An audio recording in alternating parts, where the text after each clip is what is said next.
signage. I said this last Monday night. It doesn't matter if you put on a roof, if you're having a yard sale, if you're selling mattresses, or if you're in a political campaign. Put your signs in the behind the right of way. Behind us, if you don't know where the right of way is, look for a sidewalk, be on the back side of the sidewalk, be on the back side of a ditch, be on the back side of telephone poles, which will entail means you actually have to ask the property owner, can you put it on their property? To have these things play. I come down Highway 72 yesterday, and they are in the median of DOT right away. Completely unacceptable. If you're a homeowner and you did not request that sign from whoever, whatever, or whatever company, pull it. There's nothing uglier than yard signs sticking up by the thousands. And the reason I say that is because our mowing crews have started. We don't get off the tractor just to pull your political sign or your mattress sign or your occupational business sign. If it's in the right of way, we're going to mow it down, probably. Or we'll pull it if we see it. But if the grass gets too tall, we mow it down. I'm sorry, nobody's stealing your signs. The cities will be collecting them, the county will be collecting them, and DOT will be collecting them. So if you have any that's missing, please contact one of the three, and you will be able to pick up a stack, because they're all over the white lines, and that's exactly where they're not supposed to be. So some of you may have called. I don't know who all the calls I get from, but I don't ask what address they live at. They just say, I got signs. I say, pull them. Pull them. I don't care what kind it is. And that's it for Chairman's report. I'm sorry if that sounded like I was aggravated, but it is getting aggravated. Sorry. So, business involving guest groups or multiple visitors. Now we'll go into the public hearing on action and zoning matters. Mr. Canola Scott, good to see you, buddy. Absolutely. How's everybody? Good, sir. Very good. Okay, tonight, number one, Mary Sartain, applicants for demo rental properties, is requesting to rezone a 4-acre portion of the 55.97 acres from A1 to AR to allow it to be split out for a family member's home site. The remaining 51.97 acres will remain in the A1 zone. The property is located on 0 Jordan Road in Danielsville, map 11, parcel 102-02 in District 1. A public hearing was held.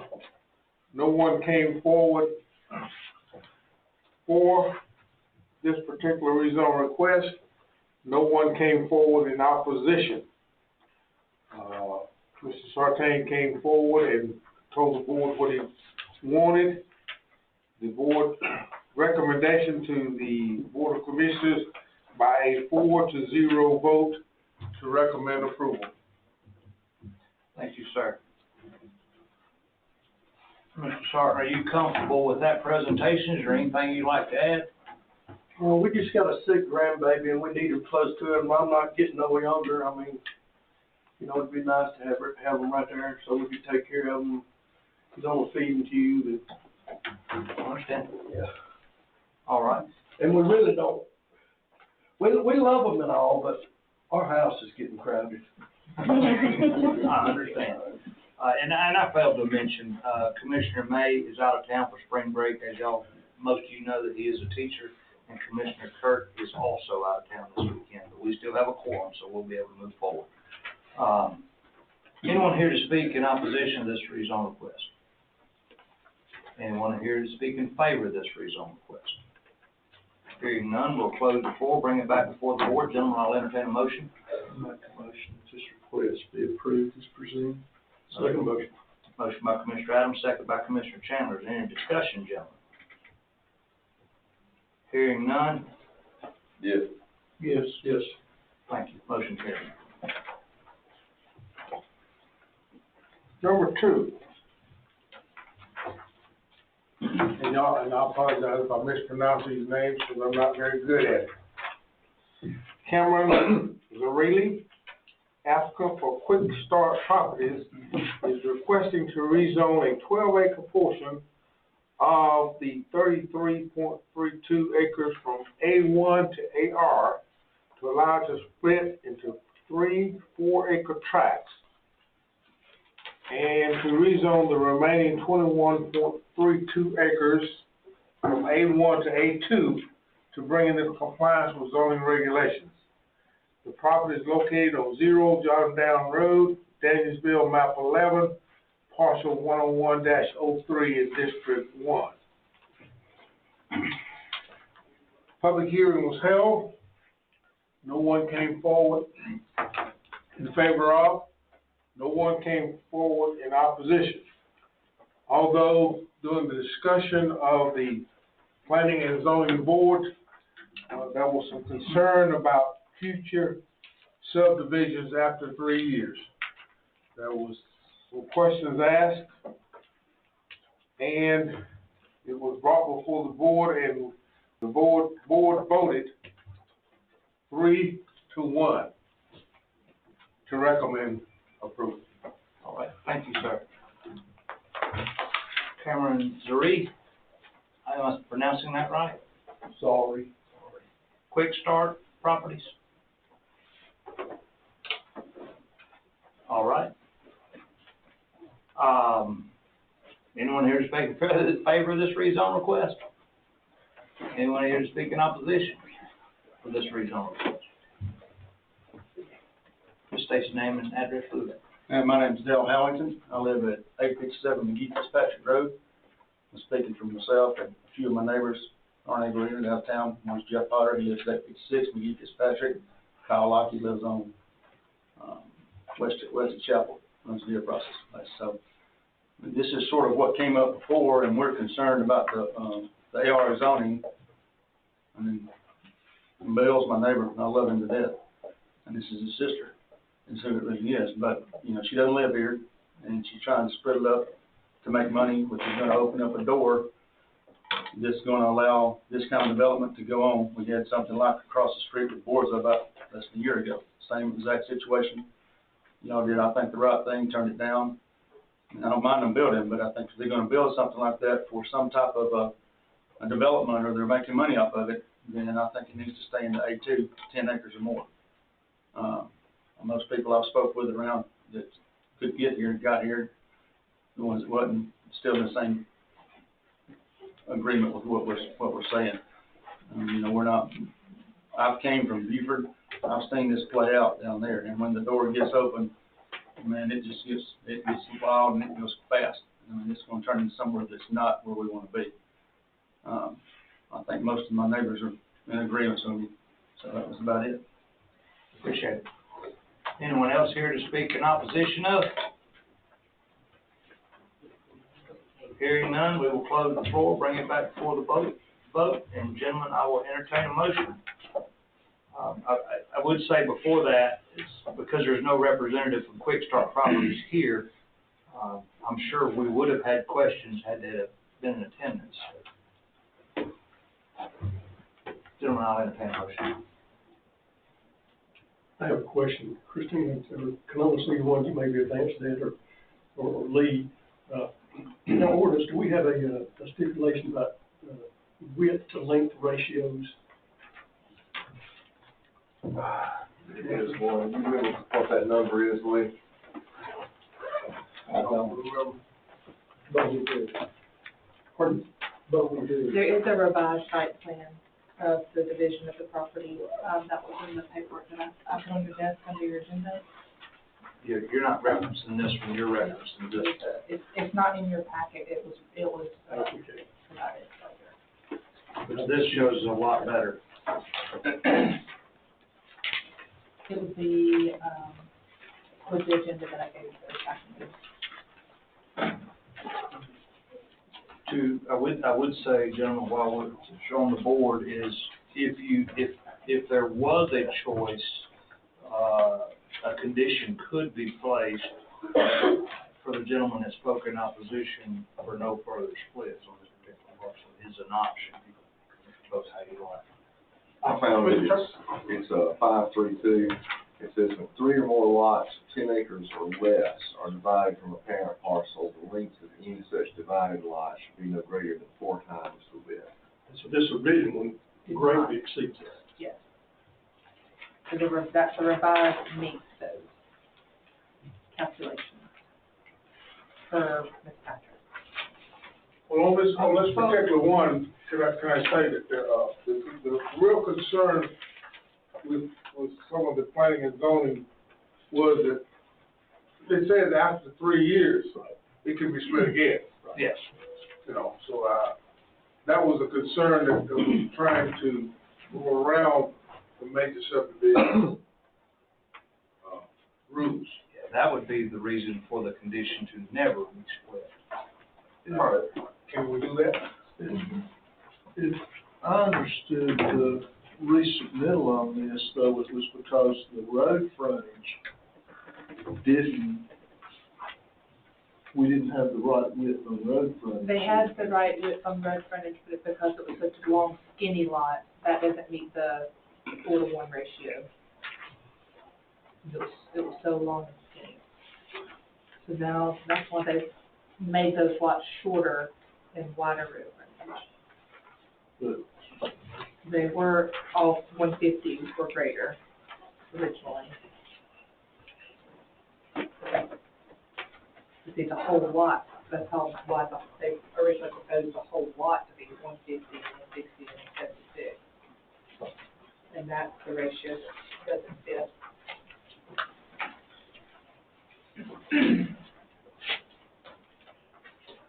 Is somebody in attendance at the P and Z meeting, by chance? Yes, Oh, there was? Okay. yes, it had to be. Yes, they were there.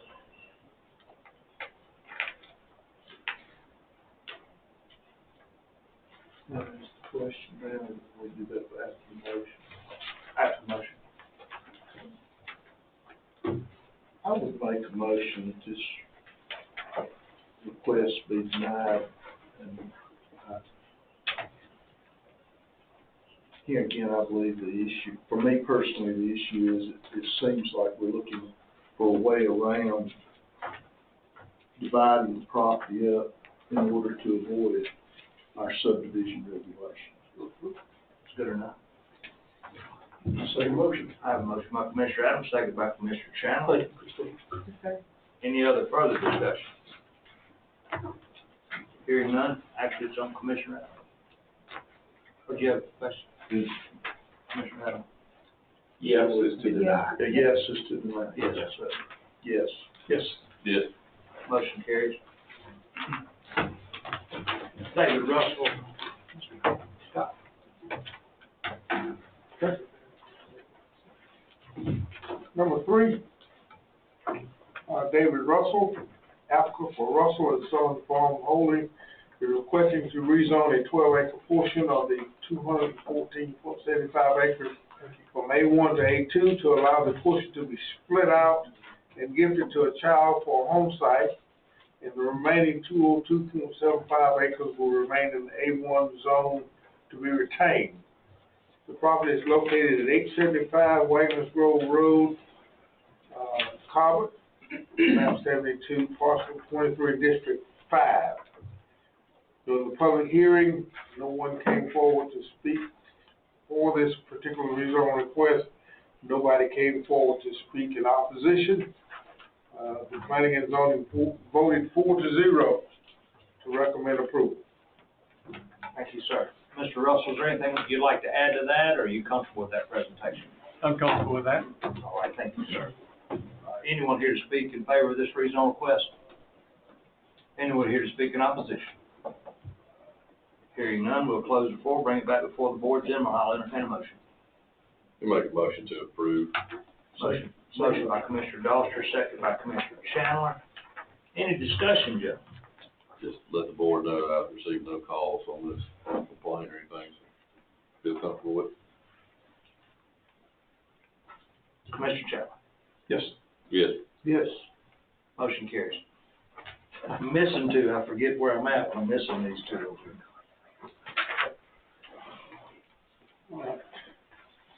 Melody Timmons and Tara Warsey Burgington are requesting to rezone their 5.79 acres from A1 to R1 to allow the property to be split into two tracts. One 3.397 and one 2.386 acre tract. The property is located 5716 Highway 98 East in Tacoma, on map 83, parcel 3601 in District 5.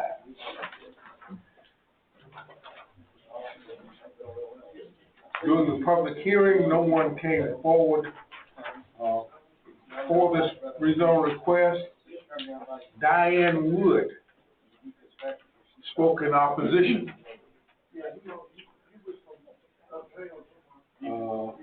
There was a rebuttal allowed, and after much discussion, the planning and zoning voted 4-0 to recommend approval.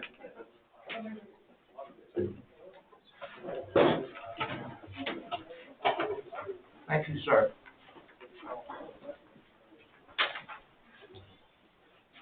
Is anyone here to speak in favor of this rezone request? Is there anyone here to speak in opposition to this rezone request? Yes.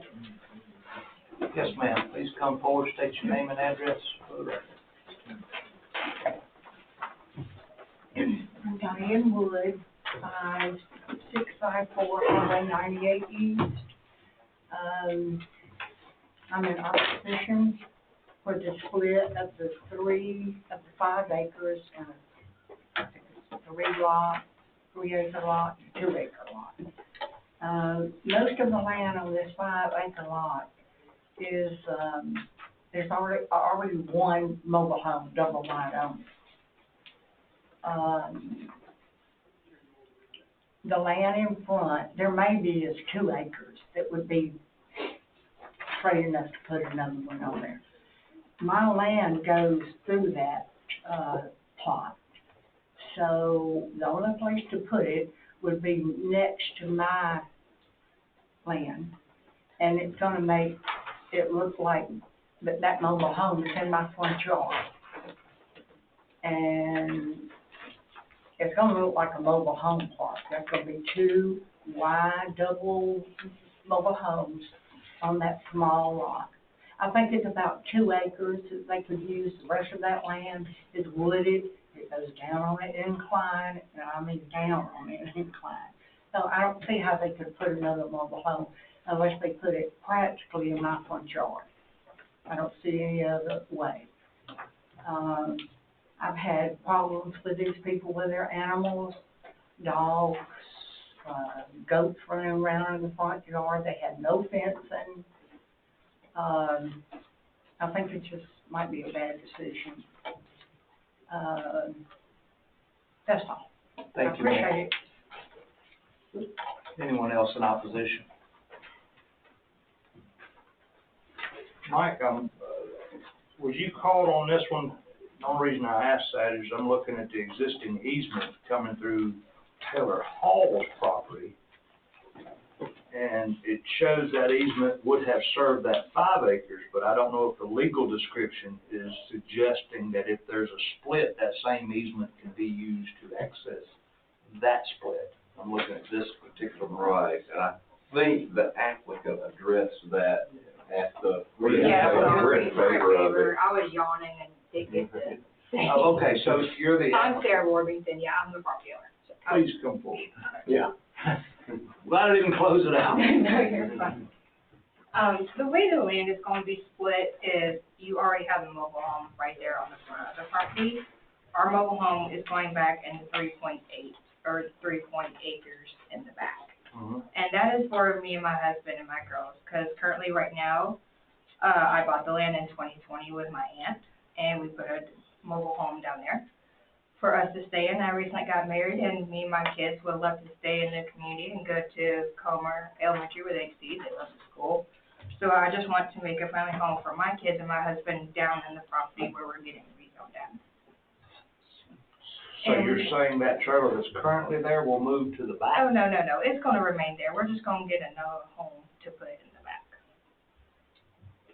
where it's being split. I think we talked about that. I think the chairman's question was, so the neighboring property to the south shows an easement across it currently. Yes, it was, going to- currently already there when we bought the property, and it was already being used when we bought the property, so we just continued using it.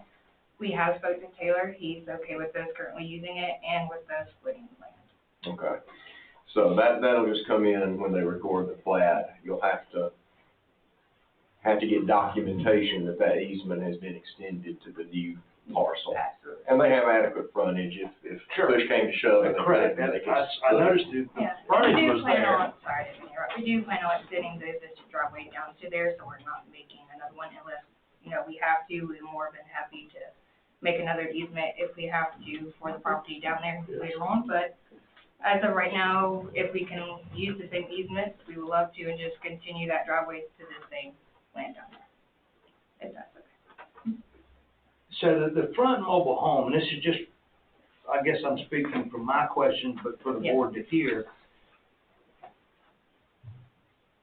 You plan on using it for like a rental property or Oh, something? no, my aunt's gonna stay, it's gonna live there, my parents are gonna move in with her from Athens. Okay, So my aunt's gonna continue living in the first mobile home, and then my parents are gonna move in with her. So it'd be like a whole family, area compound, I guess you can call it, where, all our families together, we're there to help each other out if we need to. We like to keep close and keep a nice family community.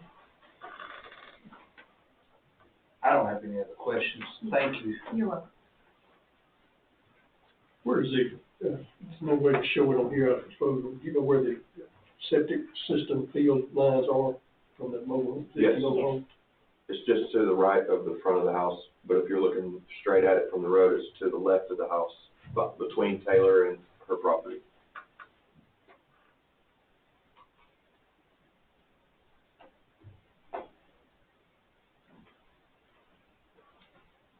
Mike, I'm trying to figure out why we're doing, I get we're trying to do a rezone from the A1, but I'm trying to figure out why it's going to R1 instead of an AR, and then letting it be an accessory dwelling, so you don't change the zoning. Am I missing something there? Well, a lot of times you need a separate lot for loan purposes. Because they're wanting two separate addresses, they won't allow, if we want to put another modular home or another house on that same property, it has to be smaller than the dwelling that's there. And the dwelling that's there is too small for us as a 4-person family. So we're trying to put our house and property down below that. It won't even be where none of the neighbors or anybody can see us down the hill from the house. I'm just putting a driveway down into it. We're going to put a modular home down there. That helps, thank you so much. Yes, All right, so, any other questions before I close, before we bring it back? We'll wait to comment. All right, we'll close before we bring it back before the board, and I'll entertain a motion.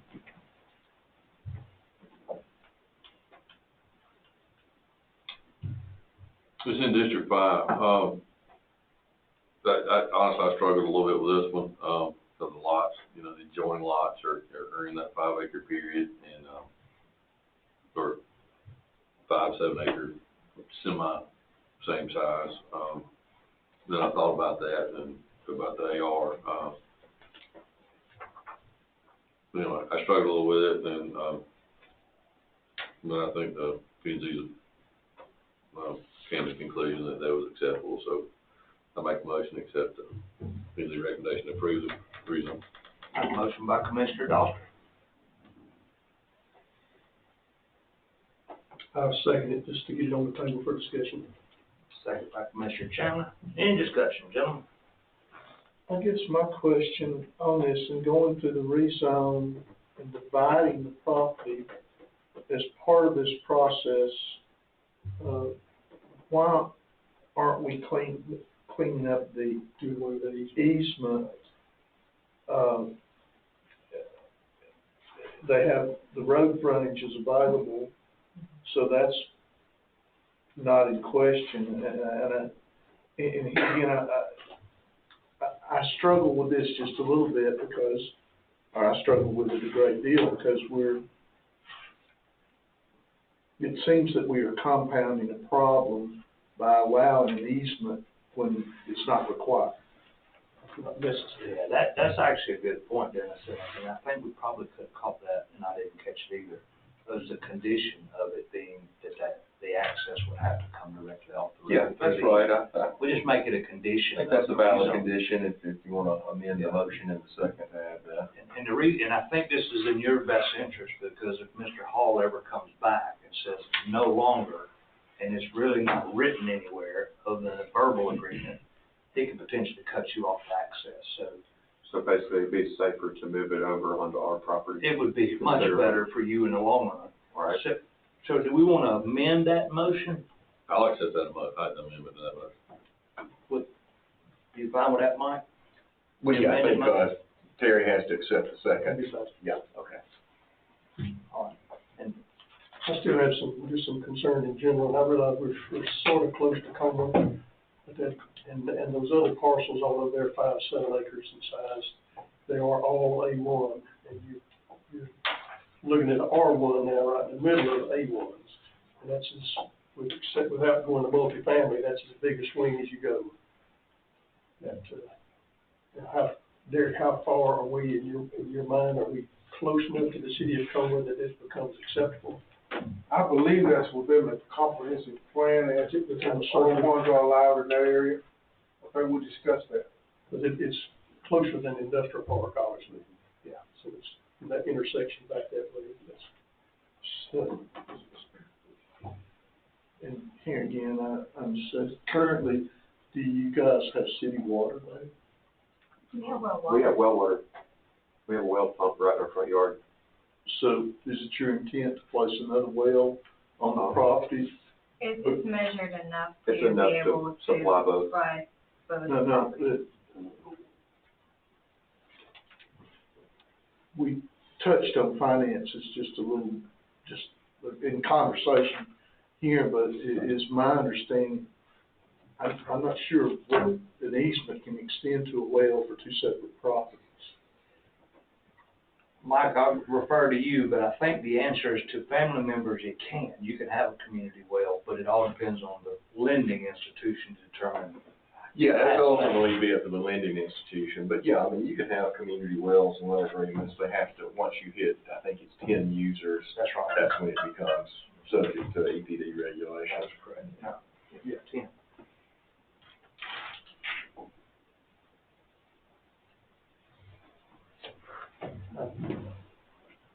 I think we've heard some very valid concerns, but I do think we would be definitely helping them by serving the driveway along. You may reach other challenges, just so you know, even if the board passes this, through the health department of trying to get Landale Park in those bottoms. Yeah. And because you're narrow back there, just because we split it, you may come back and ask to join it back together one day. You're not gonna be allowed to run septic tank field lines back across that property line. It's gonna be tight, just 'cause if I'm correct, that says 20 feet at the very back, but you still got a long shot, depending on land parking, but land parking is not our forte, so. So gentlemen, I have a motion and a second with the condition to. Yes, Commissioner Dawson. Well, I guess I have another question on it.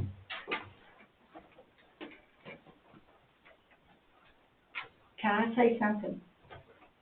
Is that the floor is actually closed, we were just trying to get clarity on what they were doing for their motion. It's not touchscreen. Do we have where they plan to split the property? Yeah, it's, I'm sorry, I was out of whack. I guess my question, while my motion stands, I guess my question prior to voting is, are we violating on the proposed track 2, the length to width ratio that we just talked about? So are we, well, that one actually, and I have no idea why it's written this way. 255 times 4 would be 1,000. But, So it's only a third of that lot. Yep. So it'd be just under that. it's, that requirement only applies when 3 or more lots. Okay. Are being created from a parent parcel. I have no idea why it's written that way. We might wanna make notation of that. That's tomorrow's discussion, so. Yeah. motion stands. Again, I did have some reservations on this, but, motion stands and I'll vote yes to approve. Mr. Adams?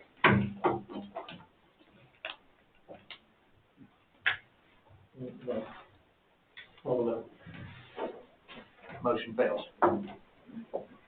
So you have to have a motion then to deny. Yeah. Now that that motion fails, I'll entertain a new motion. I'll make a motion that we deny this rezone request that's presented. A motion by Commissioner Chandler, do I have a second? Second. Second by Commissioner Adams. Any further discussion, gentlemen? Hearing none, Commissioner Adams? Yes. Yes. Yeah. Motion failed. Sorry. Motion passed. Motion passed to deny. Yeah. So it, in theory, actually, it did not go through.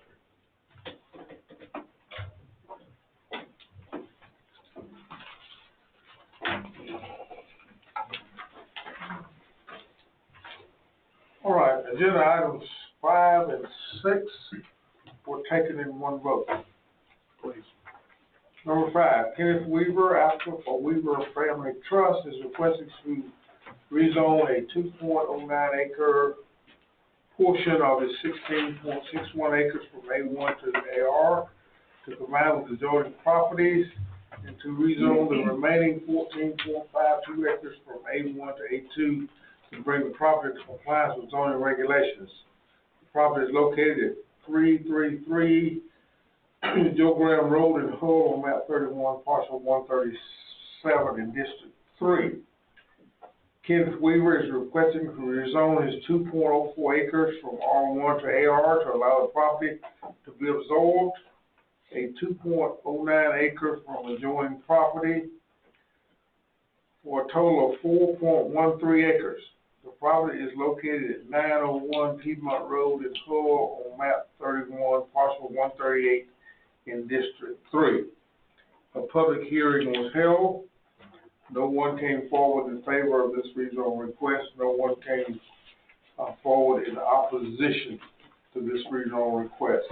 The Planning and Zoning Board voted 4-0 to recommend approval to these two items 5 and 6. Thank you. Anyone here to speak in favor of this? Are you comfortable with that presentation? Yes. Anyone here to speak in favor of this rezone request? Anyone here to speak in opposition? Hearing none, we'll close the floor, bring it back before the board. Gentlemen, I'll entertain a motion. Mr. Chairman, on items 5 and 6, I recommend that we approve this rezone as presented. Motion by Commissioner Chandler, do we have a second? Second. Second by Commissioner Doster. Any discussion, gentlemen? Hearing none, Commissioner Chandler. Yes. Yes. Motion carries. Items 5 and 6. Item number 7, Mark Jackson and Lynn Board are requesting a conditional use request for their 19.6 acre property to allow an event venue to be operated on the property. The property is located at 1082 Osley Mill Road in Como, map 104, parcel 38, District 4. Mr. Jackson addressed the board and asked the questions. During the public hearing, no one came forward to speak in favor of. No one came forward in opposition to. The Planning and Zoning Board recommended by a vote of 4-0 to recommend to the Board of Commissioners for approval. Thank you, sir. Mr. Jackson, are you comfortable with that presentation? Is there anything you'd like to add? Yeah, one thing, one of the reasons we're doing it, so I can quit traveling. I've been traveling for 10 years working, and I want to make my living in Madison County. It'll be a great tax base to the county because we plan on doing a lot more in the future.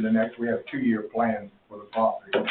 And hopefully there'll be a place where anybody in our county and surrounding counties can come, look at the scenery, have a family reunion or whatever they want to do.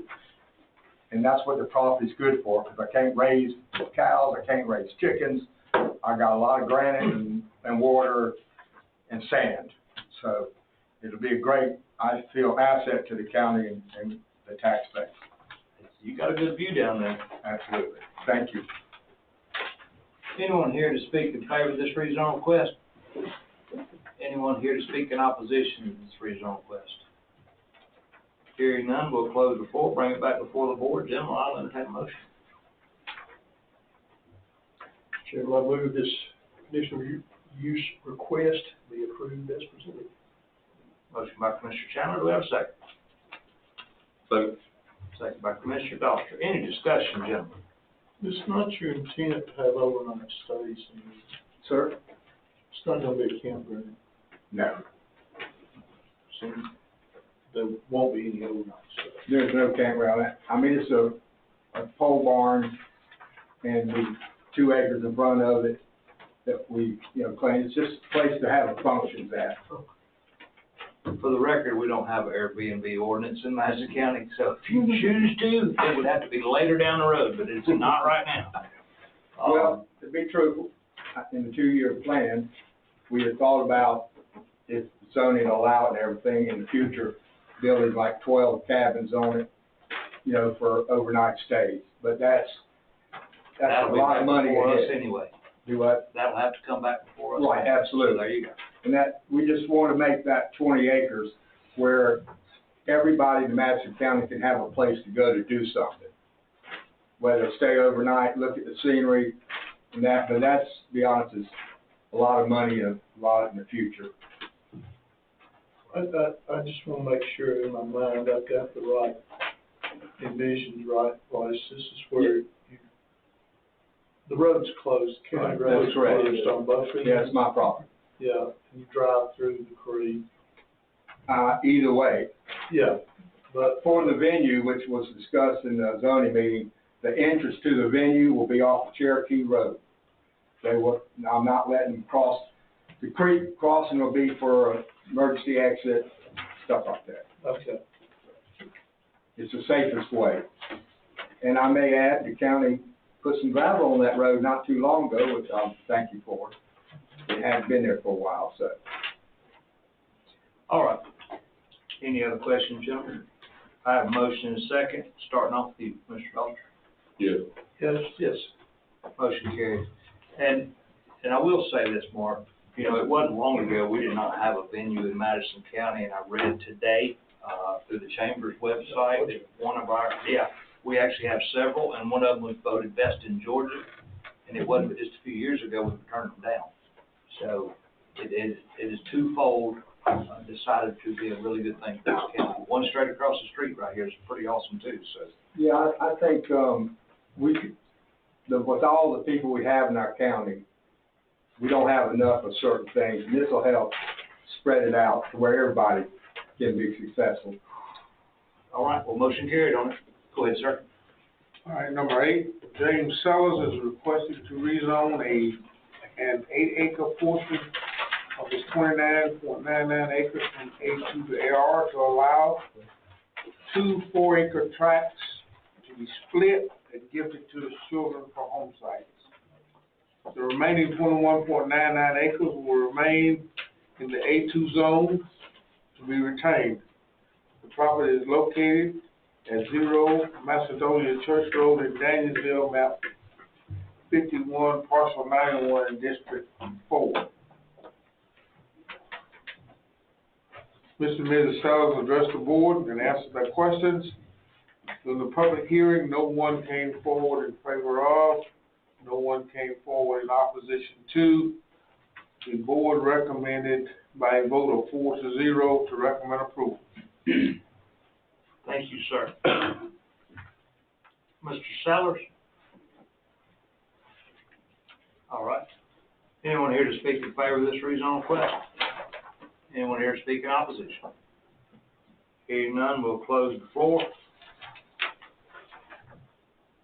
I'm assuming that 21 acres remaining in the back is attached. Yes, it would be. It could possibly go to the other property beside it. All right, that's what I was looking at. One question is, does it pertain to this rezone? I was looking at the date that this file, this plat recorded, June 11th, 2001. Just curiosity, where, in the timeline of our current ordinance, where did that fall? Is this another one that is way more than 4 times the width? The length is a lot. Well, it appears using, I have a May 4th, 01, and based off that scale, it's like there's about 400 foot of road frontage there. 400 times 4 is 1,600. This is twice that. This is 3,200. Well, that kind of goes back to what Mike says, you can record a plat all you want to, it's just when you go to the building department, if they'll issue a permit or not, if it meets the zoning.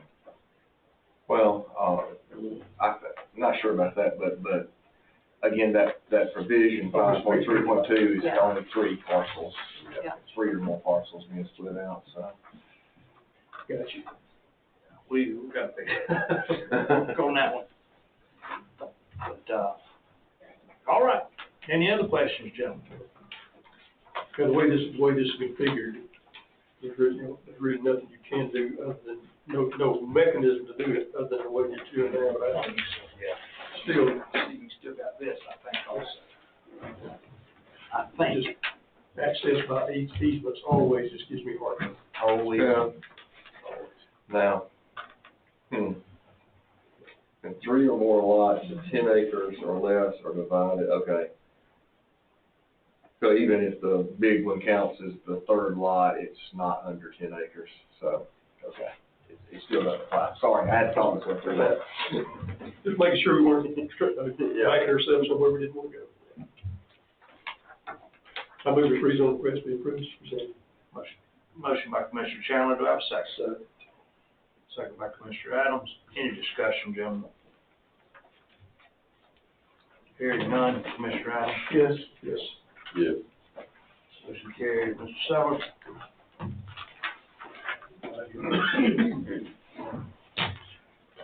Item 9, Gary Harbin, applicant for Kevin Gordon, is requesting to rezone his 16.55 acres from A2 to AR to allow the property to be split into 3 tracts containing one 6.25, one 4.3, and one 6-acre tract.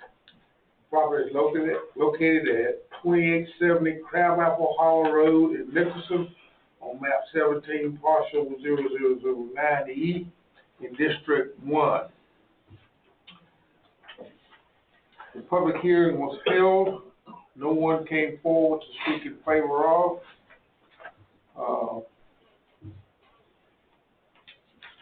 Jason Moss spoke in opposition. Mr. Harbin was allowed to give rebuttal. After much discussion, the planning and zoning voted 4-0 to recommend approval. Thank you, sir. So before we go any further, you know this, that very same question. 150 feet of road frontage, and that's way more than 600 feet deep. That's a lot more. So, Oh, and the other question I have, explain to me the outlot here. So there is a 1.5 acre lot sitting in the middle of this 16.55 acre parcel with no frontage at all that exists. And since the zoning hearing. It's not owned, it's not a part of it, so that 16 acres is around that. Yes, sir. Yeah, so it's like an island in the middle currently, and it has a dedicated 20-foot drive easement. I want to say since the zoning hearing, or the P&Z hearing, we got word that interior owner is buying the 6-acre lot now, so they are under contract for it. I know Mr. Moss had some really. Right. Yes, sir, one with a bond on it, so they, I don't know if they'll go through a replat process or what they'll do with it, but, it's kind of a mess out there. Mr. Moss's concerns, I sent a site plan in, kind of addressing the drainage issues, and, Philip Archer had done the soils for working on lot 6, and I don't think you can end up with more than that's out there, once we get done with this, but this property definitely has some history. I saw some Adams last names owned it at one time, right? There might have been. No, in doing research, it looks like it's been cut up, and a lot of the properties around it have been cut up numerous times in numerous forms of fashion, and, so it's kind of the first one I've seen that's had an 1.5 acre island sitting in the middle of it, so, yeah.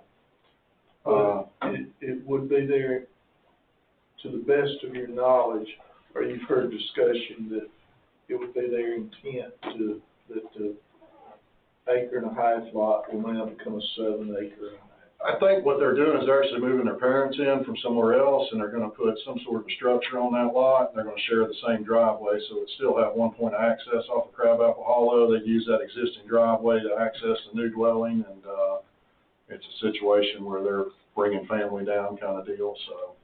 And that is for lot 3 and the current existing island, right? Correct. Okay. So same family would own it.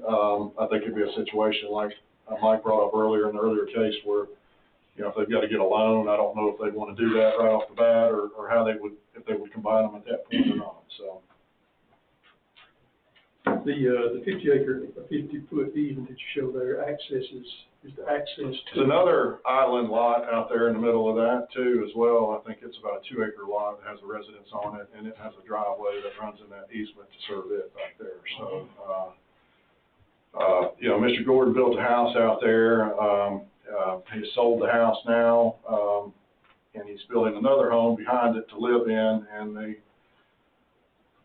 6 acre lot, like I said, was gonna be a speculative build, but, now the adjoining owners come forward and put it under contract, so that kind of settles that one. But, yeah, the length of width thing is kind of out there, but we had to get our 150 foot of frontage, and, yeah. So Mr. Pruitt, is that something that we cannot do with that lot 1 showing the way it is? Let's see. Actually, there was a copy of it put with the, did y'all get this? Mm-hmm. You can look at the language of it. It's the one that goes, it's the packet that goes to rezone number 2, and the very last page is a copy of that section 532. So it says, when 3 or more lots of 10 acres or less are divided from a parent parcel, the length shall be no greater than 4 times the width. The length shall be measured from property line beginning at the right of way along the longer of the 2 side lot lines. Width shall be the horizontal distance at the narrowest point, providing the minimum building line. We clearly violate that. Looks like it. You want to see it?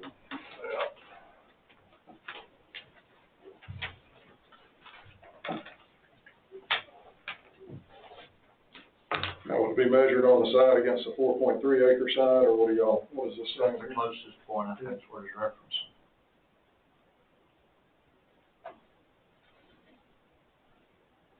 Wonder why they done that.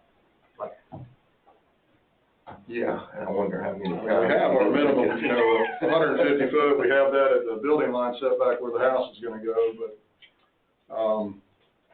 you know, I really just didn't want to show an easement getting back there to a lot. I mean, I'd rather, when we talked it over with the owner, it makes more sense to build a $500,000 house on a piece of property that you own and get frontage on, so. makes sense. Gosh, that's about 1,400 feet down that line. It doesn't show it this long, it's way more than 4 times.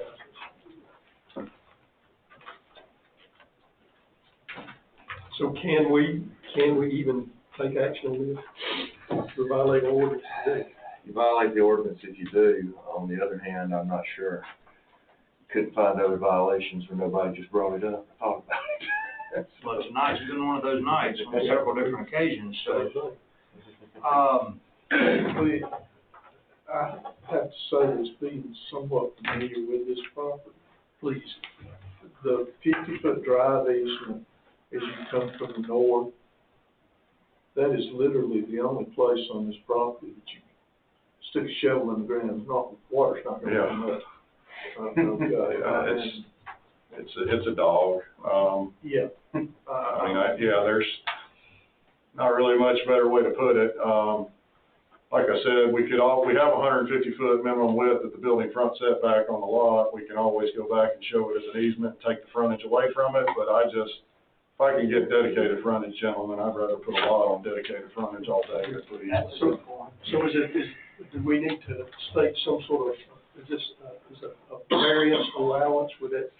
That's a good question. We could do that. Well, we list what variances are allowed, so we'll leave this there. So, that's a great point, Gary. I mean, if not, you can just ask for an easement. Any client that comes in, if they can get road frontage, we gotta get road frontage.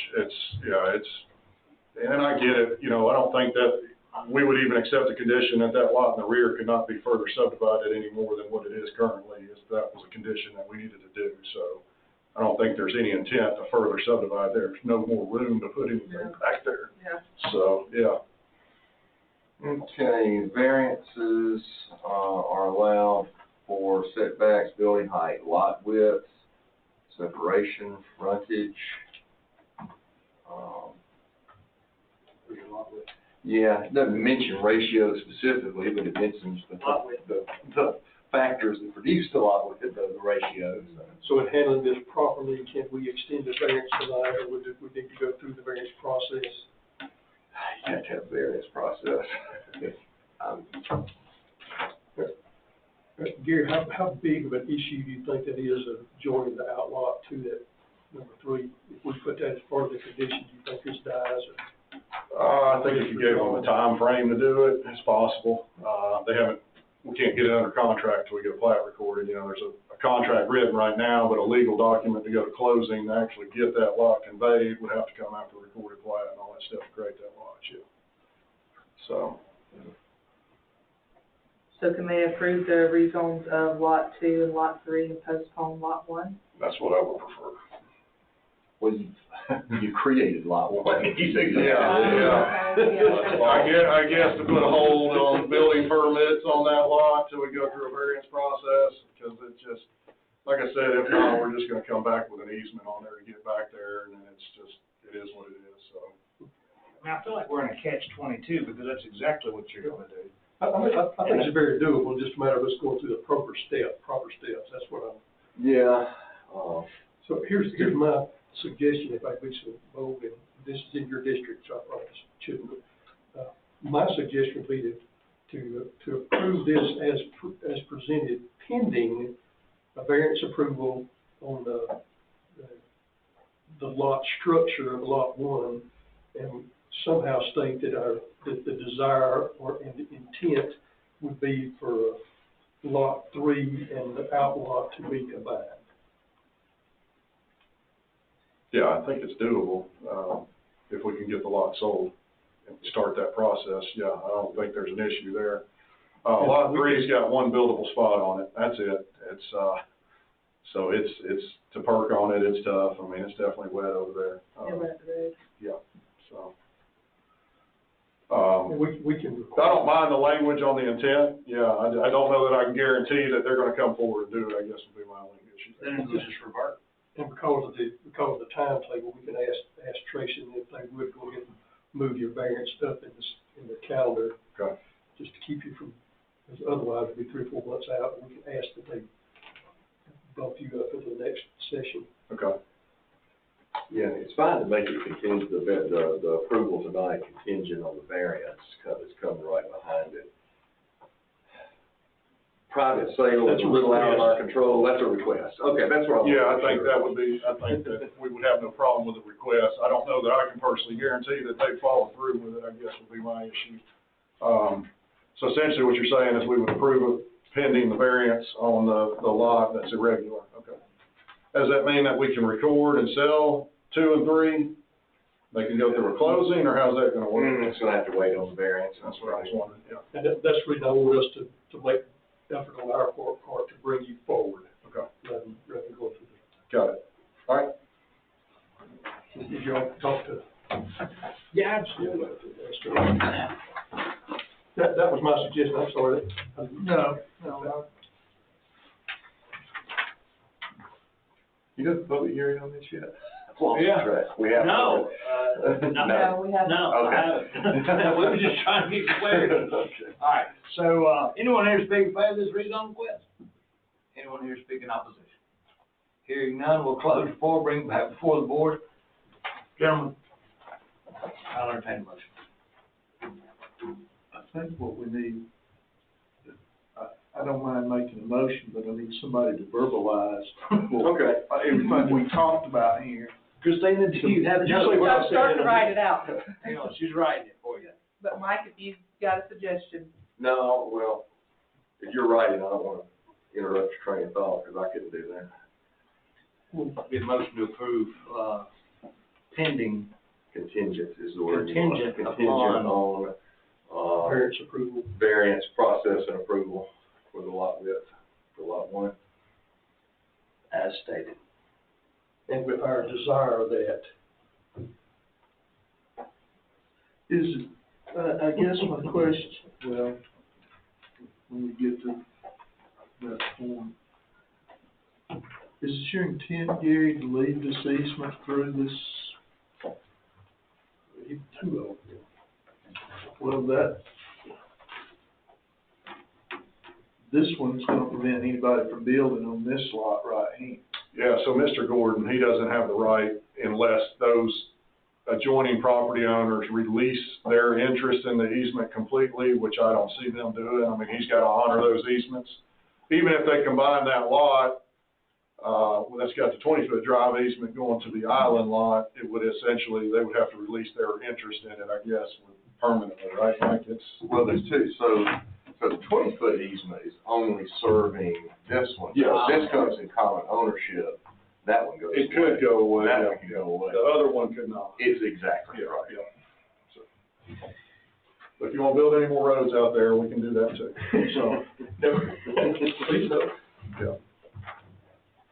Christina, you got us some verbiage? Just trying to come up with a good way to make this No, work. I understand. All right. let me read it to you. I'm just gonna let him read it if you can. Yes. So, approved with a condition as presented, contingent upon a variance process and approval of lot 1, with the request of lot 3 being combined with the 1.5 acre island. And if you don't mind, and I'm probably just being picky, but it's not really a condition, it's just it's a contingent approval. Okay. So it's a motion for contingent approval, Okay, Of the whole deal. of the whole deal contingent upon, Okay. the So then variance being once approved. the variance gets approved, then this is approved. Yeah, exactly. We wouldn't bring the plat back through, it would be a whole nother set, that's what they're saying. That's The right, variance that's makes right. it- yep, And it wouldn't okay. be some condition that follows it, it's just a contingent approval. Once the variance is approved, we're done. And to be honest with you, I'm glad we're writing it out now, because tomorrow, her trying to write this in the morning for minutes, have we not? Y'all done need it any right now? advice on fixing the code out here? Huh? I'm always available. But don't wander off yet, because I'm gonna ask another Okay, yes, sir. question. It's regarding the easement that's crossing where the existing house is at. Yes. And then lot 2 down here. And here again, easements cause me a great deal of I heartburn. agree. Is there any reason that this easement cannot be moved to the property line? So the existing driveway fits perfectly in that easement as we surveyed it in the field. So it's been defined by meets and bounds, so it has a specific location on it, not relative to a driveway. And it just so happens the driveway falls inside that meets and bounds area, so. No, they're talking about not the one on the edge. You're talking about 20 foot. That's the one I'm talking about, Okay, yeah, yes, sorry. ma'am. But if that request is honored and goes through, that easement goes away.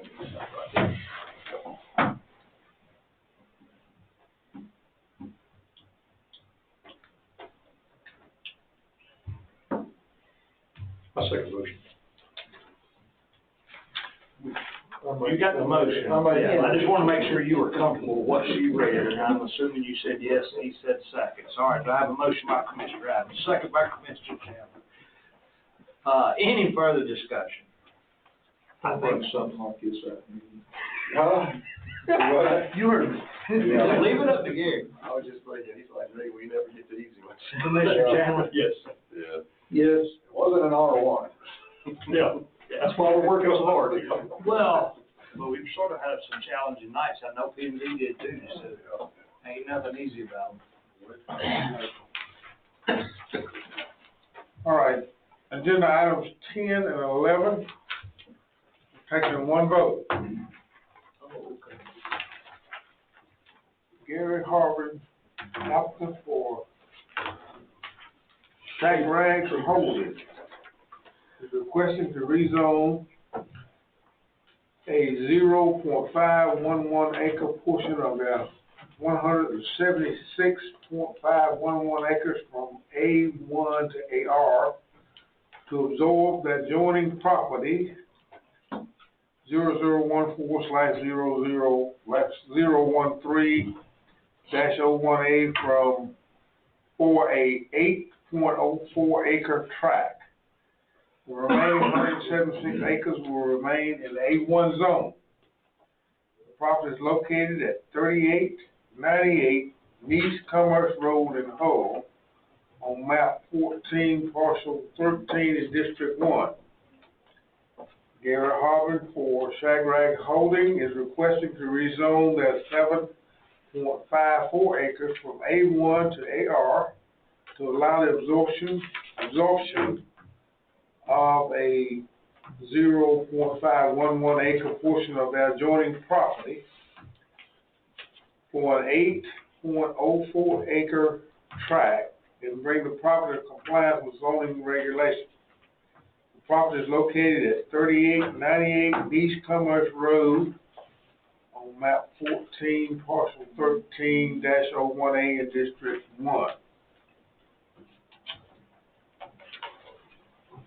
Mr. Harvin addressed the board and answered questions. No one came forward in favor. Mr. Edmonton spoke in opposition. Mr. Harvin was given ample time for rebuttal. Mr. Edmonton wasn't quite satisfied with what went down, so we recommended to him to meet with Ms. Tracy the next day and get maybe more of his questions answered. But even after that, the board, after much discussion, voted 4-0 to recommend approval. All right, thank you, sir. Gary, you comfortable with that, or how about just So the opposition had an issue, I think their primary issue was the easement that Shake Rag used to get the clubhouse, which is actually a different part of the property altogether. He was confused. He wanted Tracy to produce a document for the easement that we all used to go back and forth to the clubhouse, and said it didn't exist, and I think that was ultimately what his issue was. There's another gentleman that thought we were creating the 0.51 acre lot as an independent lot inside Shake Rag, which we are not. It's to be combined with a corner parcel. So the buyer just desired to add an additional half acre of land to the existing parcel to purchase it from. So it is a club employee that is buying it from them, and it's a financial benefit to Shake Rag. They tried to sell this lot to John Greenfield, one of the club members, a few years ago, and he ended up moving down the road, Planter Gunner Road. So, any other questions? No, sir. Okay. I'm glad that got cleaned up. Yeah. Yeah. Thank you. Anyone here to speak in favor of this rezone request? Anyone here to speak in opposition? Hearing none, we'll close the floor, bring it back before the board. Gentlemen, I'll entertain a motion on item 10 and 11. I'll make a motion of items 10 and 11 be approved as stated, with the conditions that these accommodations occur as stated. What's that? With the conditions that these accommodations occur. Yeah, we'll place a note that says that the 0.51 acre tract is not a developable tract or a buildable tract. It just has to be combined with a neighboring parcel. All right, so I have a motion by Commissioner Adams, So, second by Commissioner Chandler. as condition. As conditions, okay. Any other discussion, gentlemen? Other than I would like to make a statement that this particular piece of property in its location, available with county water, as it is right now, whether it's in front of this board or the board in the very near future is going to be approached, I wanted to have this developed. And we need to recognize that and be prepared for it. because it's flat land and it's right for that. Yeah, and let me go further and say, that's why Shake Rag's there now, because where they were at up in Johns Creek got absorbed specifically for that. All right. It's actually on you, Commissioner Dodd. Yeah. Yes. Motion carries. Item number 12. Item number 12. And also Mr. Harmon, applicant for James and Kathy McKay, requesting to rezone a 6-acre portion of their 14.97 acres from A1 to AR to be split out as a standalone 6-acre tract. The remaining 8.97 acres will be absorbed into their adjoining A1 property for a total of 84.24 acres for tax purposes. The property is located on 0 Power Road in Danielsville on map 68A, parcel 50, District 2. During the public hearing, no one came forward in favor of, and no one came forward in opposition to. The planning and zoning voted 4-0 to recommend approval. Thank you, sir. Mr. Harvin, this pretty well speaks for Presented the itself. easiest one of the night for me. Yeah, okay. So if you're comfortable with that one, we'll move forward. Anyone here to speak in favor of this rezone request? Anyone here to speak in opposition? Hearing none, we'll close the floor, bring it back before the board, gentlemen, entertain a motion. Mr. Chairman, I move this rezone request be approved as presented. We do things right in District 2. If you're keeping score. Yeah. Motion by Commissioner Chandler, do I have a second? Yes. Second by Commissioner Adams. Any discussion, gentlemen? Like to be noted that I'm on this side of the table. Duly noted, sir, duly noted. With that said, if there's no other discussion. Yes. Yes. Yes. All right. All right. Item number 13 came up as part of old business because the public hearing for this one was actually held in February. And the planning and zoning postponed their vote until the March 17th meeting. Tony Gunn, applicant for her mother, Angela Hollis, is requesting to rezone her 20.88 acres from A2 to AR to allow the property split in 4 tracts consisting of 3 4-acre lots and 1 8.88 acre lot for family members. The property is located at 799 Lord Fleming Road in Comer on map 69, parcel 64, District 2. This was one that there was some question about the road had been condemned and got all the questions answered. And again, the public hearing for this was held back in February, and there was some code enforcement things that came forward, which we really had nothing to do with. After all discussion, the planning and zoning voted 4-0 to recommend approval. Thank you, sir. So before I go into the public side of this, what did we do to resolve the road frontage problem from back in January to now? Well, no, road. It wasn't the road frontage, it was the road was. It ended and turned into a private drive. Right. The property owner thought Lord Fleming Road continued the new track forward, but we confirmed it does not. So that's why there'll have to be that easement between across tracks 2, track 4. So the private drive is solely owned by a particular individual that won't let them access the private drive? No, Lord Fleming Road is a county road, but where Q Public is not always correct. Yeah. Me and Alan went out and rode this road and measured how far the county line went, how far the county road went. With track 4, Ms. Hollis assumed, or whoever assumed, that track 4 dead ended into the road, and it does not. So that's what they come back and we did a revision. That makes more sense, okay. For, So, Ms. Hollis, are you comfortable with this presentation? I'm actually Ms. Gunn, and I am comfortable with the presentation of the thing.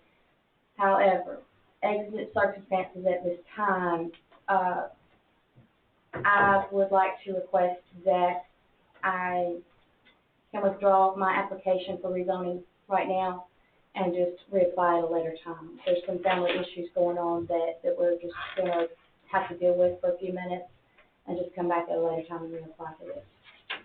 Yes, ma'am. Withdrawal accepted. Thank you for letting us know up front. Watch our face. Very good move. Thank you. All right. Thank you. I'm sorry you had to wait that long. I wish you told me to get to the meeting. It's okay. I know this was the way of the meeting. So. Was there a particular reason that, did lot 4 need to be there? Or could lot 4 be absorbed into lot 2 to where it would be a 12.88 acre? The main house would be where the 8.88 is. At the beginning of the property, there would be 4 acres where there's a double wide where my older daughter is.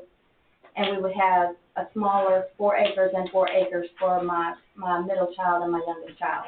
Okay. And my oldest wanted to be at the far back, down in the trees. That's where he likes to be. 4 acres in the back? Yeah, where the dog leg is at, down at the back of the property. Is that the private drive? that's where, no, the road ends here. They would want to do, so the easement's actually the wrong spot. Well, that's what why wouldn't the easement be near the property line rather than? Yeah, that's just right across. I mean, that was, Topography or. Yeah. I didn't draw out the easement. Tracy just said that there'll be a 30-foot easement across one of the properties to get to that back part. So it's like, We'll okay, take that up at a later date. Thank you. Thank you. Thank you. Yes, ma'am. All right, old business. So,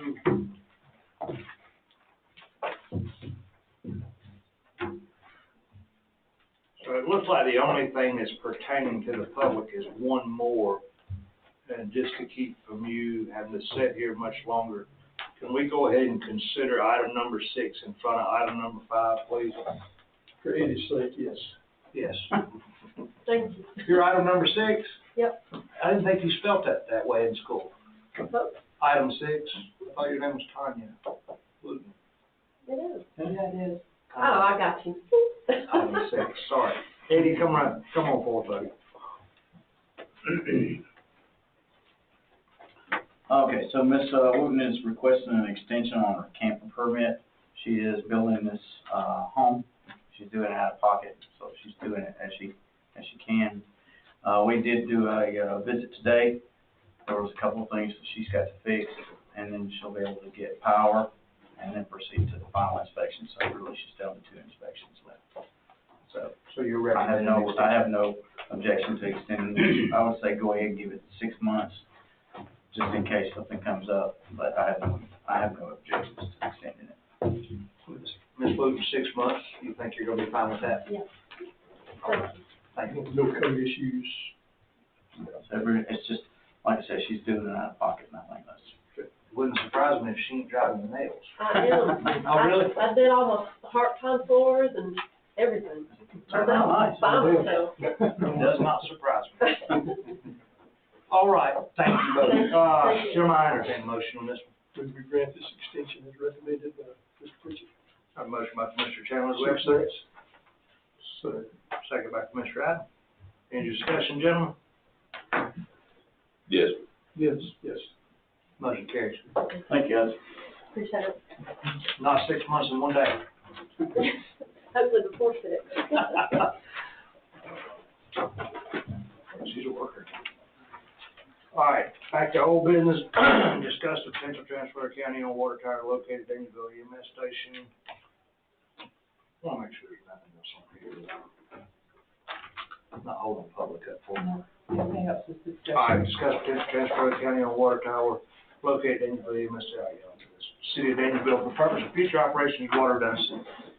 So, I told Christina today, this is just to try to fill in any more gaps or any more questions that you guys may have before an actual, potential vote at the end of the month. And that's actually what I told, the mayor and Mark Perry both did call me walking in the door, if they needed to be here. And I said, no, this is just for discussion at this point, and if we had any questions, we'd send it over to them. I think I tried to answer most of them this morning, but this was already on here, and I just want to give everybody an opportunity if you got any questions. Again, Derek done a good job sending an email out with a lot of potential points on it. I hope I've tried to make some sense of that. We did learn after the fact that that particular tower was a $1 purchase that's up there now. And that's why it has concrete legs on it, because it came in too short and they had to raise it to meet our height. So it's actually already been, we bought it used. So in speaking to Michael and Mark both, we're really just, if there's any compensation here, we're just trying to recomp labor to put it together, because we bought it as is, and the only thing we've really done to it is add the pipe and installation to it. So the notion of trying to get something back out of something that's really already paid for itself more times over, I think my email tried to answer most of it when I said Danielsville did not request a tower. The IDBA offered the tower to Danielsville to get it out of the liability and to get it back online. This was Carter Sloop's recommendation when they done our feasibility study. You guys need to get that tower back on. I know the fire department's been wanting it back on, but they want all the water they can get for redundancy. And it's something we haven't really considered. And I don't want to go back and relive any bad stories, you know, with the culvert and the fire, the hardware store and all catching on fire. You know, but when we get into this, who owns what, that's a bad situation. And that culvert over was probably the worst situation ever, because we didn't have access to the keys to the valve because it's owned by somebody else. It's better to put it in the hands of the people that actually does it for a living and or that can potentially maintains. We're going to be the beneficiary of it, county, because people at Jones Chapel have better water pressure, better fire protection. People at Union Church will have better water pressure, better fire protection, and Danielsville will have redundancy. God forbid they ever need it. So there's really nothing to gain, nothing to lose. This is more of a, in my mind, Christina and Rodney and myself, we've all talked. We can't find the negative in this, nor can we find the really need to try to get into some long drug out IGAs that'll could potentially be problematic in the future. I actually got a call from Mike, was it Mike Sams? It was Josh Lester, works with Mike. Somewhere a rumor got started that tank got took offline due to a bacteria issue, which was not true. It got took offline because of pressure issues. We now have the tower in Madison, March is in the exact same situation. Until we get a water user, we can't put water in. So if the county retains that tower tomorrow, we fill it up. The problem is we got to go over and manually cut it off or put a float valve on it that'll cut itself off so our system don't overflow the tower. The problem is it won't get back into our system. We can't turn the water over quick enough. So then the water goes stagnant, and then you have a problem. The only player in the game that can make it work is Danielsville. So we actually need Danielsville way more than they need our tower. And I'm not, by no means, I don't want anybody to take my tone wrong or my initiative wrong as to why I'm trying to do this. I'm trying to serve us all better. If y'all can come up with a better reason, I'll be happy to hear it. Just trying to plug holes, that's all. We got a lot going on, a lot moving forward. The progression of this board and these offices has been amazing, and not trying to lose that momentum. Again, keeping all parties involved on the right side of the wagon, pulling the same direction. That's all my intention is, I assure you. But welcome the opportunity to discuss more emails, more questions, more concerns. I have no problem trying to vet them, or please reach out to Rodney, Mark, Michael, whoever you feel that can can best answer your questions. Or even Carter and Sloop, because they've done a water feasibility study. That would be a perfect source of information. So, with that. Don't call Carter and Sloop. Huh? Don't call Carter and Sloop unless you're ready to run the meter. Well, Eric Neese, you call Eric Neese directly because he is under, we still haven't paid that last bill, it's been held up. Oh, okay. But not from us. That was a flat fee arrangement with him. Was that a flat fee with him? It was. Yeah. Okay. It's part of a grant project. Yeah, it was a grant we were awarded, but he could still go into the details of what he wrote. Yeah. But, and Eric's a smart guy too, so. I do have a question. Yes, This sir. may well have been answered in the email. If it wasn't last night, I didn't see it today. Okay, you ain't saw it, go ahead. But anyway, just have a question on the moving of the pump station. Yes. Do we know, or has it been determined, who would be responsible for the cost of moving that pump station, what that cost is, and how is that pump station currently being used? So what is our power cost currently for using that meter, for using that pump station? Where does that change when we move the location? So that particular pump station is really unique, and it's a really good design. It's almost like something you buy off the side of the road. It's prepackaged. The pump's is in a building, it's on a skid. I get that. Yeah, it's really neat. The only thing is really required is an inlet and an exit. The internal valves is in it, so you just need a tap source to get water to come in and go out. And then you can turn the pumps around if you want to pump or push or pull. The main focus of money would be to basically set the power back on it. So it's basically like a temp service. It's already built on the side of the building, and you're just running a feed to it, whether it comes in overhead or coming in underground. But we were planning on changing that direction of that pump Instead of anyway. pumping down this way, it's going to pump that way. Yes, we're Correct. doing that regardless. Yeah. That's something that we have already discussed doing, so we can sell more water too. Yeah. That was the other question I had. So the pumps don't even come into equation though for the tower. That's right, I get that. It's still, it's gonna need to be moved, there's gonna be some cost involved there, I just want to make sure that has been discussed. The other question I had, and I'm not arguing this, just asking. So we're still buying water from other sources, but now we're gonna be in a position that we're gonna be selling water. Correct. So. While we're still buying water. Correct. So, there's 5 contracts, that's buy-sell agreements. Every one of ours is buy-sell agreements. Mike kept us right on. We have one with Franklin County, we have one with Elbert County, we have one with Commerce, we have one with Royston. And there's somebody I'm missing. But either way, so. And then there's 2 with those small private systems. Yeah, oh yeah, that's right. We have one with, Fortson and Elbert, yeah. So Elbert is our long-term contract for 10 million gallons. It's also our cheapest contract. So water from Elberton's easy to get here. Water from Madison County to everywhere else is a little bit longer, a little more complex. So the water we sell is at a higher rate than what we're purchasing. But we're not technically selling Elberton water back around to Franklin County. We're actually sending Elbert water to haul and then back up these Commerce to serve those people. GRP is getting about 98% of it. So the water that we're producing now is actually offsetting because we don't want to mess with our Elberton contract because it is a really good contract and a great partnership. We're never going to reduce that amount because you don't know that you'll get it back. So anything you get above and beyond what you need out of our current well systems is just a revenue driver to build our infrastructure because they need it. Franklin County would take as much water as we can double. Banks County will take as much water as we can sell. The city of Commerce will take as much water as we can sell. Harrison's on its own little island. It's an internal system that's only connecting to Royston. So it's really crazy how that works. And then it has to go through Royston to get to Franklin County.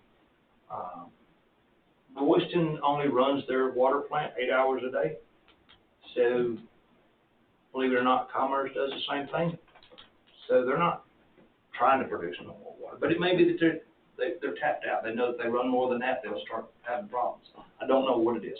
I do know Elberton, rebuilt their system about 2.5 years ago, done a really good job, because they were having a hard time maintaining it. We've been contacted by literally Arcade, wanting water, wanting me to go to Elberton to try to get water to Arcade. It's a complex situation that I really don't care to enter into, because I have to go from Arcade to Jackson County, from Jackson County to Commerce, and from Commerce to Madison County, Madison County to Elberton. And therefore, it gets very convoluted, and at any point in time, the valve can cut off. So, not entertaining that, right now. But we have some unique opportunities, and the unique opportunities for us is to produce this water, sell it to the ones in need, and then in turn, they will pay for our upgrade of any additional lines that we need throughout our systems. We're in a catbird seat, literally. Very fortunate, but I hope that helps as to why we're doing that, why we're buying and selling. So the amount of runtime on the pumps, that pump station, is not gonna change. Not that me and Rodney talked about. Correct. And right now, those pumps has been off for about a year. It doesn't sound like the runtime is gonna change then. Yeah. The ones over here off of Urban Kirk, because we've not been pushing more of that direction. No, they come, Yeah, that's right. That's right. That's right. Yeah. But that's the intent, to turn them around backwards and we'll send water that way. Yeah, that's right. Now, if we pick them up and relocate it, we would be doing that for our benefit, not for the cities. We'll be relocating it back to the tower, so then we can. To locate to the tower and reverse direction to it. You can, but all that gives you is, we can turn them around, turn them on today, and we can sell water to Franklin County. Or we pick it up and move it to the tower, turn them on, and now we sell water to Franklin County and push water up Rogers Mill at higher pressure for Union Church. That's the only purpose of the real relocation. So you could accomplish Franklin County just by reversing direction of the pumps where it sits. Correct. But in order to better serve Union community, it needs to be moved. That's correct. So we're not pushing water back against itself. And I will say, I said this on my email today, I know you didn't get to read it. We're very fortunate as a Board of Commissioners. I know I keep bragging on y'all, but the state keeps bragging on us. But when you have people like Rodney and you have people like Mark Perry in your back pocket that just happens to live here, that just happens to be one of the smartest guys in the water you've ever met, in that type of water, it puts us in a whole different position of a thought process. And I'm very fortunate, as we all are, to be friends with those guys and have that forthcoming information. It don't happen in a lot of places. I mean, I'll just be honest. When you got a relationship with these cities like we have as a board, not just Todd, take advantage of that relationship while you can. The cities around us are suing each other. Oh my God, and counties. That was the only question. Yeah. Anybody else have any more, please send them to me. I don't even mind forwarding it on if you don't have their email address directly. But yeah, we need to move on. Discuss a groundwater lease for telecommunication facilities in Madison County well site on James Holcomb. So I think I sent you guys about 3 or 4 weeks ago an aerial map of the water tower off James Holcomb, and we've been contacted by telecommunications, want to put a cell tower up there. Really want to affect where we're at. They just pinpointed what the 2 locations that they like. We own that property. They're wanting to do a lease agreement, like a 30-year lease agreement. It is just something for you guys to consider. I actually sent back 2 more sites, and I don't know that the James Holcomb site for a tower would be that necessary, but a tower at Matico Park at Pioli Junction is necessary because 98 is a dead spot that cell phones will drop. And also between 441 back to Isla is a dead spot. So I said, at this particular company, I said, why don't you look at this site here, which means the 98 West site, and then the Matico site. If I'm going to put a tower up, I want to put a tower up to serve our citizens. And to me, those are the best 2 places. And they said, well, their company referenced James Holcomb, and they said, are you interested? He sent me over a packet, and they're all basically the same. They all don't pay much of nothing, but the only value to them is the actual value of the tower on the tax maps. Now about $80,000 is what we get to bill 40% of. So there's still not much. What height tower? 200, but I think our water tower up there is actually about 220. And they did the same height, which made no sense, but you gotta keep in mind, these guys. 200, cause they ain't got the flashing beacon ain't working. Oh, it's right under it. It's right up under it. FAA, you think it'll do 200 feet? Yeah, it may be right up under it, but I remember Frank took the light off of it because he said it didn't meet the height requirement to have a beacon. But it's less than 200, so it might be a foot or two. Last one of those I saw, I don't think was here, I think the last one I saw, that was long period like that, it was like 10-year terms that automatically renew every 10 years. Yeah, there's a huge They don't want to match. their CPI is like 9% after 10 years. Jumps 9%. 9%? 9%, but you don't get anything for the first 10 years of a CPI. I don't think. I'll go back and reread it. Okay. I'll send it out to you So tomorrow. it's not an annual escalator? They want a separate tower, they don't want to build off of our tower. Well, Is that correct? yes, because what you're doing is you're talking to the guy that's building the tower. And he's trying to sell the spots on the tower. I would rather him buy spots on my tower, our tower. Anything like that we consider, I would just like for us to put ourselves underneath the same ordinance that we require other citizens to be. So if 100%. If there's already a tower within 3 miles, then you got to explain to me why existing tower. Hey, I agree with that 100%. These are self-support towers. They don't have any long cables that goes out, so they're basically asking for an 80-foot by 80-foot spot. And you're roughly gonna get, let me just send you the contract and let y'all look at it. I can't remember. I mean, and if the board's interested, we can have that company come and approach the board, and then. And if you would pull out those 3 I think you listed 5 or 6 things that we require to make sure that we are complying with the list that we put out to everybody else. It would still have to go, I guess it wouldn't have to go through a rezone No, property. it's all right. Wouldn't have to, that's right, so, well, maybe not. That's a gray area. Yeah. Law. You have the owner, it's not just ownership, it's governmental purpose and Yeah. power of condemnation, and I forgot the 4th test, so, Okay. we'll see. Well, look, I mean, I'll be honest. I told the guy that I wasn't all super excited about this location, just to be honest, but I was more excited about a Madison location and or one up there, just because I knew of the dead spots. But I told him I'd still run it by you, and I will send you the proposal just so you can read over. And we can meet every letter just like you said. I have no problem. Or if we don't, just tell him that this is what our requirements are. You'll Sure.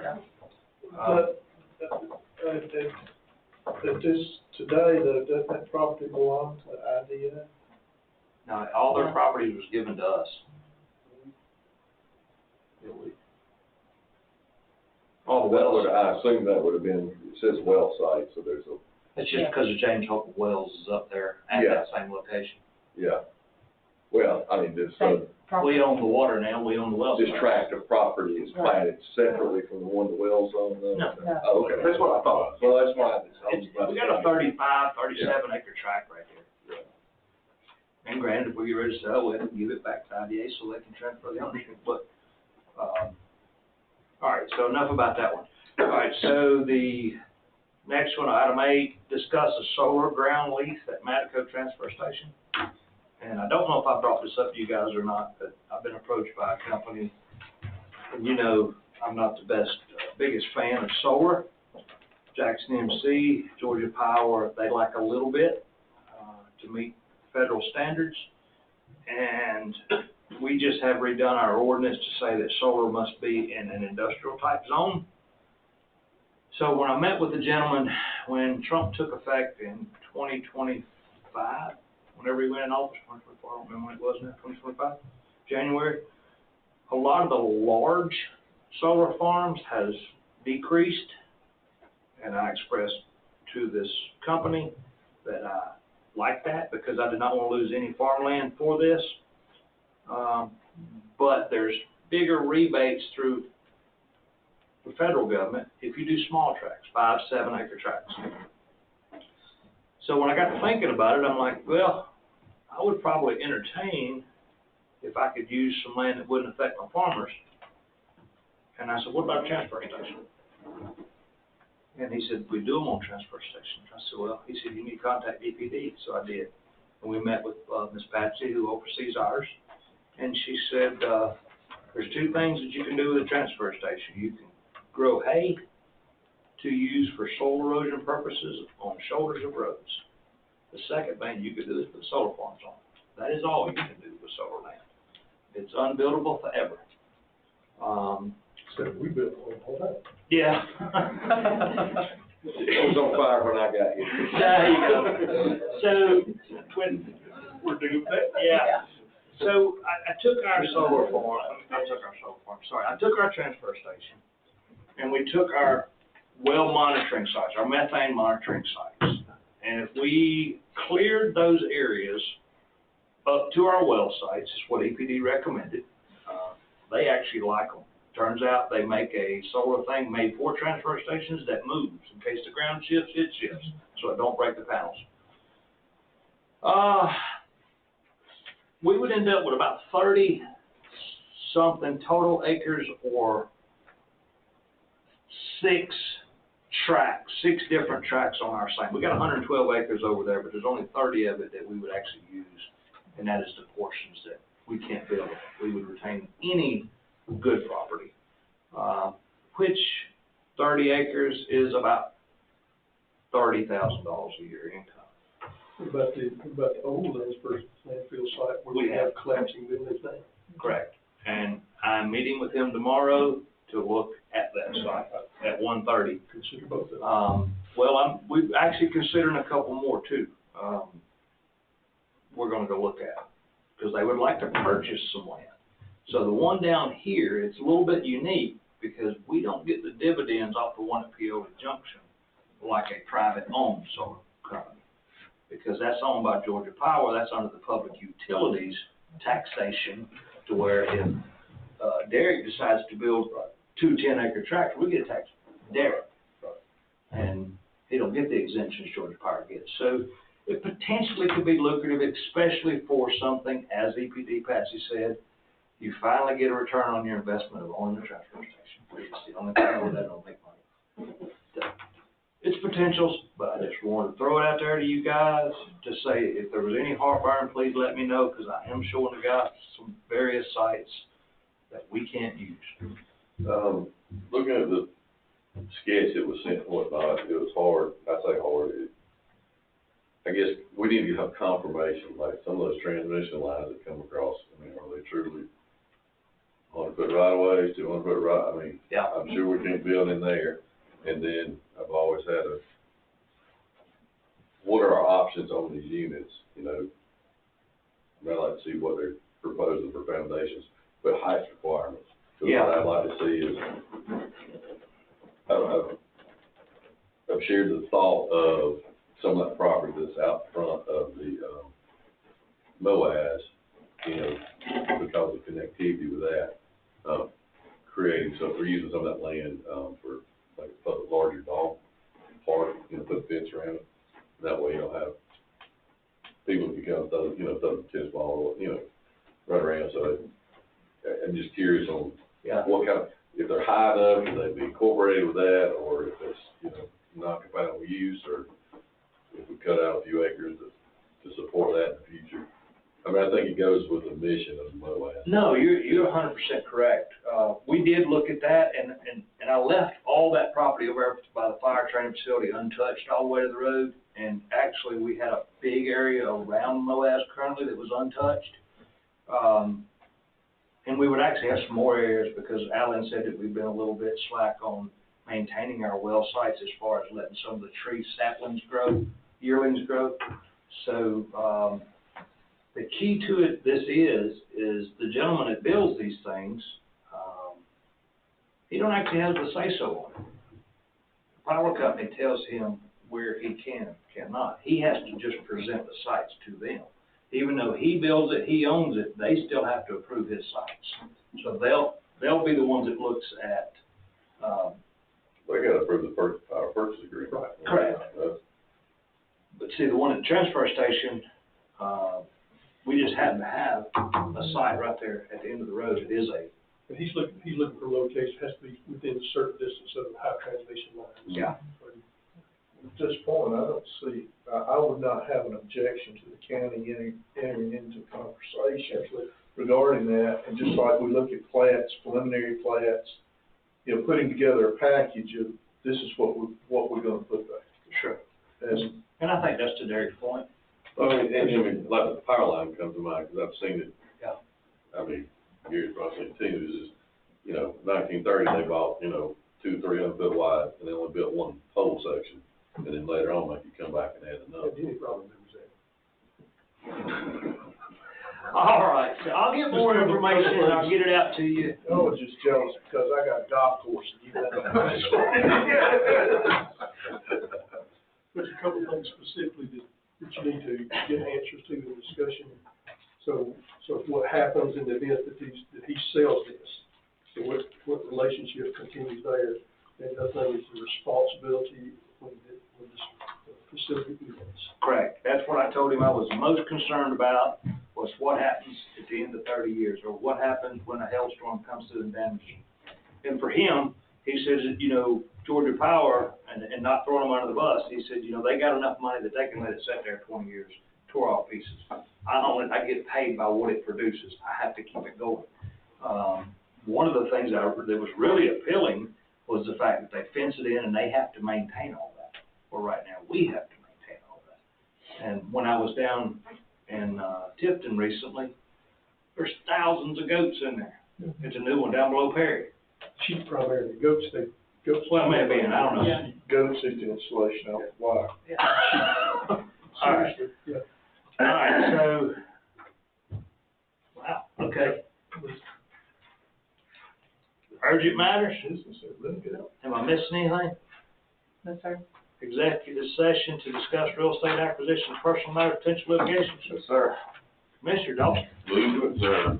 Man, that's the hour 45 minutes. That was long. I mean, it was long, but it was quicker than I thought. I thought it was going to be 2.5. Commissioner Kirsten, prayer, please.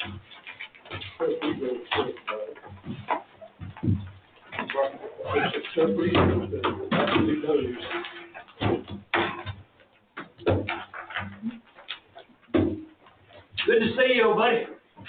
Thank you very much.